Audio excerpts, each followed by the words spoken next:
everybody, and welcome to episode 2 of Tutor Chat with myself, Helen Dickman, and Lucy Kennedy. We are both the founders of the 11 Plus English Club, and our aim with these Tutor Chats is basically to answer your commonly asked questions and try and sort of give you some free help and advice, really. So today's topic is all about, probably up there in the top 5 most frequent questions I think we get asked, if you agree, yes, Lucy, definitely. is how many hours should we spend studying? And a week, a day, a month, etc., throughout all the years. And this, I think, if we're really honest, is quite a difficult question to answer, because everybody has their own sort of individual circumstances. So we're going to talk through with you sort of 4 or 5 scenarios and suggestions with you today. Hopefully you'll be able to take away some of those and find them helpful. So let's get started. So the first one, in terms of how much time you should be doing, I think one of the most important things is having a timetable and sticking to it. So Lucy and I were talking about this actually the other day about, how many hours people spend studying. And we were saying that actually, in our experience, it's not about how many hours our students commit to, it's more about the consistency, like how regularly they are doing that work. And that really, I think, is the key to success. So we always say to people, look, we know that people start the 11 plus at different stages, and we talked a little bit about that in episode 1, but whatever stage that you are starting at, you really need to look at, okay, we're starting at point A here, this is our end goal, this is the 11 plus. You need to know almost sort of from day one what it is that you need to be learning and achieving in that time. And then that's going to give you a realistic sense of how much work you have to do within that time. So, having a timetable doesn't have to be to the minute plans. We're not talking like lesson plans sometimes that teachers need to write, but at least having like a theme for each week, maybe like a target or a goal of how many sheets or pages you want to get finished. We think that approach is much easier and much more manageable, rather than this idea of just sitting down every day, scrabbling around trying to find things to do just to kind of tick a box to say you've done 2 hours work. Like, it's all about not necessarily working harder, but working smarter. Yeah, definitely say that the wrong smart. way around. Yeah, please don't work hard. Yeah, so I would wholeheartedly agree that it's about consistency. It's not about throwing absolutely everything at a study timetable where you are studying for hours every single day, because that is not going to, it's not focused, it's not concentrated enough on the actual areas that maybe your child needs to have time on, spent on. So the next thing that I was going to mention was there should be a difference, really, I think, between term time preparation, which is obviously when your child is actually at school most of the time, compared with holidays. And it can kind of leave parents a little bit stuck, and there's that dilemma of, oh, should we continue throughout holidays, or should we just give it a rest because we've done so much?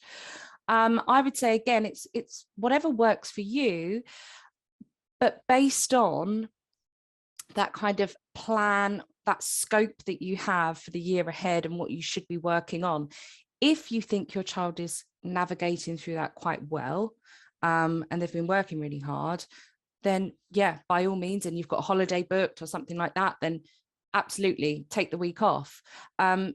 If your child still has quite a way to go, or you feel that they would probably cope better with the routine and consistency of having that regular study, then equally do that as well. It's whichever works for your child, and no child is the same when it comes to that. So yeah, term time preparation, holiday preparation, these are all kind of things to factor in. And also within that is factoring in mindset, your child's mindset, and just general approach towards study, and time for respite. Just, making sure you have those breaks so that it's not just a constant flood of, oh, I need to do this, because don't forget they have schoolwork as well to contend with. They have hobbies and clubs, and sometimes it can get so overwhelming for the parents and the students. For all of us, it gets really overwhelming if we don't factor in that respite. So that's definitely something to consider as well.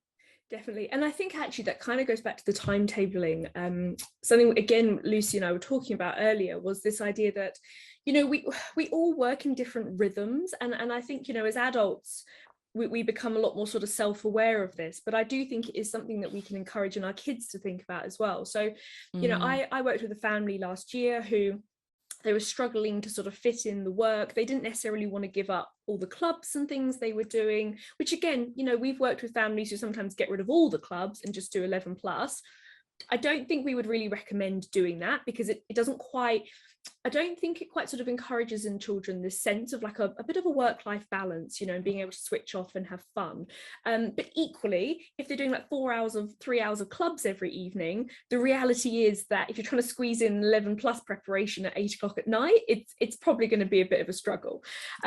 So what we've suggested to people before is, look, the idea of studying and doing extra work is that you have to do it after school or on the weekends, but actually there's loads of other opportunities. For example, like in the mornings when you're having breakfast, like I speak from personal experience. I always think it's good to relate to like your own experiences and how you kind of work with things. Like we were literally, before we started Tutor Chat, just talking about exercise, and I was saying how much I'm not a fan, but I'm trying to do more of it. So for me, I know that my motivation is kind of low in the evening when it comes to doing these things. So I will wake up, get it done, tick the box, and then I can forget about it for the rest of the day. And I think we've suggested that for kids as well in terms of 11 plus preparation. And for some families, it's worked really well. Wake up, have your breakfast, do a little bit of like maths or English on the side for 20 minutes, half an hour, and then off to school. And then, of course, if you're in the car driving to school, there's loads of things that you can be doing, like testing times tables, vocab, all these sorts of different things. So it's just sort of finding pockets of opportunity. And again, like we reiterate, this idea of consistency is the most important thing. So just as well, quickly, actually, in terms of the timetabling, thinking about, earlier on I mentioned about making that plan of I'm starting here, but we want to end up here, what do we have to do in between? I think a really good way to assess your child's sort of levels is, let's say you're starting in year 4. What I would do is take an end of year 3 assessment paper and get them to complete that, because what that's going to do is show you, have they mastered the basics from the year before? Have they sort of ticked all of those boxes? Because you don't want to be starting almost a few chapters ahead of where they actually are, because then you're going to have to backtrack on yourself. So whatever year your child is in, find the assessment paper from the year before. You get loads of these free papers out there, and we can put some links actually in this just to show you where you can get them from. They're all over the internet, and that's going to be a really good way, again, of showing you like what the curriculum's about, and the boxes that they sort of need to be ticking. And again, there's loads of lists out there as well of all the different sort of key topics that you should be covering in your preparations, which we can share with you and help you guys with. Absolutely. So something that we often find is students sort of start the preparations late. Say, for example, they, have just thought about 11 plus, or the family have just considered it, they've moved house, or they've moved into an area, they're now thinking about grammar school prep. What can happen is, because they start late, they kind of have to do this full on, like study process that leaves them overwhelmed, burnt out by the time summer comes. What we try and say, and this is I guess across the board for our membership as well, is it should be about just setting almost like what they're learning at school, but setting it like a year ahead. So really pushing the boundaries, challenging them with the different concepts, getting them used to thinking outside of the box and pushing themselves, and factoring it in with schoolwork, but making no real kind of sense of urgency about it, just nice and consistent and regular. But then as soon as summer comes, summer of year 5, so this is obviously that leading up to the exam now, this, I mean, we've spoken before about maybe Easter time, this is when we should start looking at actual like practice papers or test papers or mock exams, things like that, doing things in exam style conditions. We do really need to be gradually increasing the workload then, so that in the summer they do have like a regular pattern of study. They've worked on their consolidation of skills in English and maths, and it's now about like perfecting exam technique, timings, just, you know, becoming familiar and recognizing what they have to do within exams and reading instructions, following instructions. These are all things that seem so simple to us, but, you know, for a 10-year-old, it can be really overwhelming when they have to apply their skills and follow instructions, you know, and really well. So it's all about kind of working on your timing, technique, and building that stamina towards the exam. But I would say I've, you know, really heard some horror stories in the past of summer holidays, parents giving their child like an exam paper in English and maths every single day, you know, like every single morning, and then going through questions in the afternoon. And personally, I think that is almost heading a certain way, almost guaranteed. You know, it's almost detrimental, isn't it, to the It progress? is. I think as long as you have like regular monitoring, so that could be weekly, it could be fortnightly, it could be monthly, as long as you have some kind of process where your child has sat a paper in English and maths, you've reviewed that paper, you've looked through the areas that actually they're really not too confident with, and then you spend maybe the next few days, or you spend maybe the next week or 2 weeks just focusing on those areas. Then you try another paper, and hopefully those areas of that did require improving like are okay now, you know, and then you can, maybe some other areas will come up, but you can work on those. Like that really is how it should be working from now up until the exams. So yeah, I think as well, just to add to that, like in terms of like mock papers, but one thing I say to people as well is that, remember, like, especially in terms of, I mean, not all schools release past papers, which makes that difficult. But for example, within Essex, from a CSSE perspective, they do have past papers, but there's only so many of them. And actually, I think once you go back even 2 years, 3 years, those older past papers aren't as overly helpful, because the exam format has changed, not drastically, but the style of questions and things have changed in the past few years. So what I say to people is almost like, don't use up all these papers straight away, because if you do them all at Easter time, you're going to get to summer when you maybe want to be also doing some more practice papers. So yeah, I love what you said, Lucy. I think it's so true about like spreading out the papers at first from Easter, like monthly, and then maybe in the summer you can do some more. But it doesn't have to be like a full-on practice paper every time. It could just be like a quick 20 minutes writing exercise. It's all about, you know, that time that your child spends doing the work being really valuable and really helpful, rather than just racking up hours and maybe not necessarily absorbing too much. And I think as well, like that's sort of our last point really in terms of how much work you should be doing, is that, remember, work doesn't have to be, or 11 plus preparation doesn't have to be sat at a desk, pen and paper, completing an exam. Like that's almost like the end of the learning process. There's so much like fun and creative things I think that we can do with the kids to, you know, really help inspire them. So, you know, Lucy and I, we both teach creative writing, and actually one thing we do see sometimes is that sometimes kids, you know, they maybe don't have many ideas for their creative writing, that they kind of struggle to come up with things.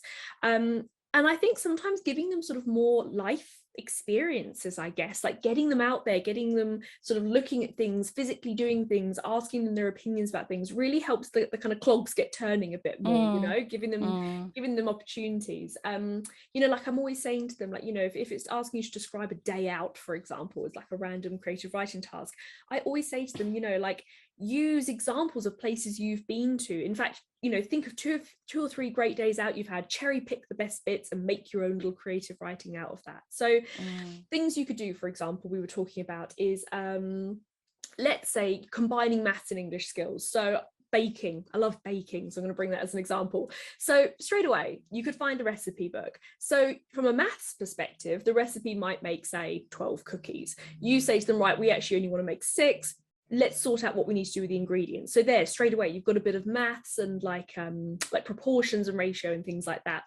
Then you can maybe look at the recipe, talk to your child about, okay, let's have a look, for example, at the different verbs they've used here, because like instructional like texts and things like that are really good for different vocab.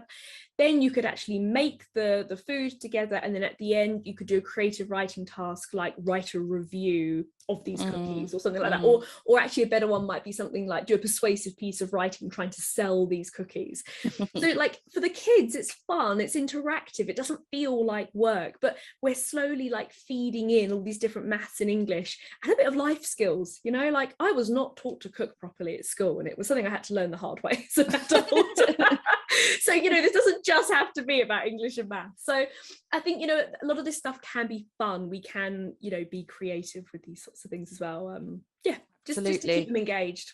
And another thing that I would say is, even though, you know, we are dealing with children and they are 10 years old, the 11 plus is such a challenging and selective process that actually it doesn't hurt to give them free rein sometimes and just have those conversations that you wouldn't necessarily associate with having, you know, with a 10-year-old. So it could be to do with government and politics, it could be to do with history, it could be that, you know, you hear something on the news and then it brings up a topic of like ethics or religion and you start discussing it. Don't kind of feel as if you have to keep them away from that stuff, because actually that gets introduced to us anyway in secondary school. And if they are able to discuss and, you know, thrive within that level of maturity, I think they're more likely to feel confident in their exams and approach like everything in their exams, comprehension if something's out of context to what they're used to, or, you know, creative writing or whatever it is. And I just think it's really important to kind of let them explore as well, you know. It's that critical thinking, isn't it? Yeah, definitely. Yeah, I'd say that's really important. I'm just going to check and see whether we have any questions. We do. We have one here. So it says, what are plans for summer holidays, intensive courses? Yeah, so I mean, in terms of like summer holiday preparation, we were mentioning that earlier, weren't we? You know, there are lots of different things available, I think, for people. Like, again, this is the balancing act for some people, isn't it? Like we sort of say that I think it's nice to factor in having a break. Like everyone should have at least sort of a week off or so in the summer holidays. I think that different year groups require different things. So I think year 5, it does need to be, we do want to almost keep up that momentum throughout the summer. This doesn't mean to then overload and be doing like an intensive course every single week. In fact, I actually really recommend against doing like big mocks or things like that just before the exams, because sometimes as well those mocks are quite difficult, and you know, this is a whole other kettle of fish, but it can like really knock confidence and things. So yeah, I think like 1 or 2 maybe intensive courses if you think there's a specific area of weakness that your child has, or you just want to brush up the skills a little bit, then go for it. Definitely a good thing to do. And then year 3 and year 4, you know, I think summer courses for them should be fun and interactive and like introducing them to skills that they're going to need for next year, but it doesn't need to be like a full-on testing regime at that stage. It's almost too early for them. Yeah Stuff. Absolutely agree. I think year 5 over the summer, again, like we've said, should be regular monitoring and consolidation of certain skills if there are any areas that your child is, you know, still lacking confidence or still unsure. The focus needs to be on those areas, but then overall it's literally just about nice, regular, consistent preparation. Nothing too stressful. Nothing too stressful that's going to completely overwhelm them, because you know, we still do have a few months. So I think you know, sort of just sort of bringing this chat to a close, in some ways you might be listening to this feeling frustrated. You might be thinking, why won't they just tell us how many hours to do? But I think, you know, Lucy and I, we've been very purposeful, I guess, about this in this conversation, is that we don't like telling people an exact number because it's so different for everybody and everyone learns really differently. So for us, I think as a sort of closing tip or point for you guys is it's all about looking at your routine, looking at your timetable, looking at really what's manageable. and being flexible with it. You know, there are some weeks you're going to have really good weeks, you know, your child's going to feel really inspired and want to do loads. There are going to be other weeks where maybe they're not quite in that same frame of mind. We'd say don't force it. You know, this is where you maybe bring in those more creative things, but it just, at least every week, having goals and sort of setting goals and consistency is the main thing. But if you do have any other questions about, you know, timetables, or a bit of advice on like what you sort of, maybe you want to know what the core things you should be focusing on at different stages. We all know people listening to this are in different year groups, different stages of the preparation. So yeah, if you do have any questions, please get in touch with us. You can go on our website and you can email us at hello@11plusenglishclub.co.uk, or we're all over Facebook, so you can always ask questions on there, and we're always happy to help. Otherwise, thank you so much for tuning in and listening to episode 2, and we look forward to seeing you next week. Thank you, guys. Take care. Bye. Bye. Take care. Bye.